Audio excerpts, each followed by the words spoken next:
Dave McCullen, born David Vervoort, the 28th of December 1977 in Bonheiden, Belgium, is a Belgian record producer and musician, and was a member of the groups Lasgo and Ian van Dahl.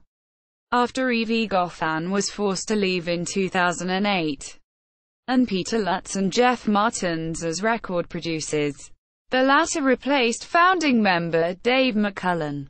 Peter Luts confirmed on Belgian radio in 2008 that Evi Goffin was not returning to the band after choosing to become a full-time mother. However, Goffin later stated that she did not want to leave Lasgo, but had several conflicts with her management. And in April 21, 2009, Dave McCullen became Evi Goffin's girlfriend and had kids.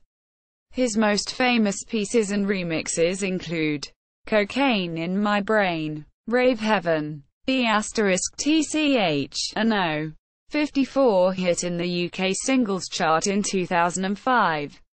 Electric Girl, Stars, Enjoy This Trip, with Moldenhauer, Upside Down, with Ashton Coles.